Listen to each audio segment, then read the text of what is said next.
The process. அறிவினை புரிந்து கொள்ளுதல். அறிவை புரிந்து கொள்ளுதல் என்பது ஒரு தகவல். அறிவு என்பது ஒரு தகவல் தான்.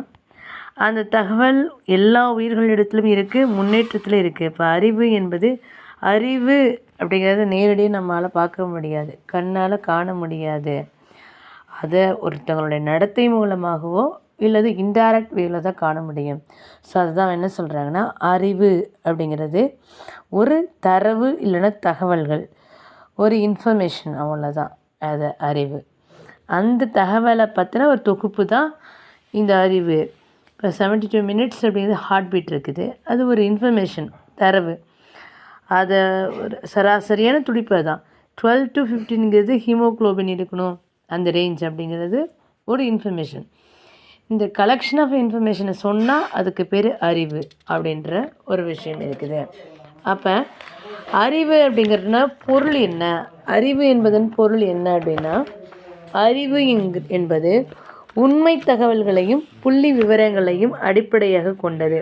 அப்போ என்ன அர்த்தம்? ஒரு எல்லா இன்ஃபர்மேஷனையும் கலெக்ட் பண்ணி அந்த இன்ஃபர்மேஷன் உண்மையாக கொடுக்கறதுக்கு பேர் தான் அறிவு. அது ஒரு ஸ்டாட்டிஸ்டிக்கல், ஒரு புள்ளியியல் விவரங்களை பற்றி சொல்கிறது. ஒரு மல்டிபிள் ஆஃப் த இன்ஃபர்மேஷனை சொல்லக்கூடியதான் இந்த அறிவு. அப்போ அதுக்கு என்ன, அந்த அறிவை பற்றி உணரணும், அதனுடைய அனுபவம் சொல்லணும். அனுபவம் ப்ளஸ் அந்த உணர்தலை தான் நம்ம என்ன சொல்கிறோம், தர்க்க ரீதியாக கொண்டு வர முடியும். அப்போ அறிவு அப்படிங்கிறது கற்ற கல்வி மூலம் ஒரு நபர் பெற்றிருக்கும் விழிப்புணர்வு. அவர் அது எப்படி புரிஞ்சிருக்காரு, அந்த இன்ஃபர்மேஷனை உண்மைத்தன்மையில் அவர் எப்படி புரிஞ்சிருக்காரு அப்படிங்கிற விஷயத்த சொல்கிறது தான். ஸோ இப்போ எக்ஸாம்பிள், ஒரு துணி இருக்குது, ஒரு டயர் இருக்குது, அது ஒரு துணி, டயர், ஒரு பொருள், அந்த ஆப்ஜெக்ட் பற்றி இன்ஃபர்மேஷன் இருக்குது, அது எரியுதுன்னு வச்சுக்கோங்களேன், அது கருகுது, அது எப்படி உணர முடியுது? நம்மளுடைய புலனால் உணர முடியுது. அப்போ அறிவுங்கிறது ஒரு விஷயத்தை மெய்யான ஒரு உண்மையான தன்மையினுடைய அடிப்படையில் தான் உணர முடியும் அப்படிங்கிறத சொல்கிறாங்க.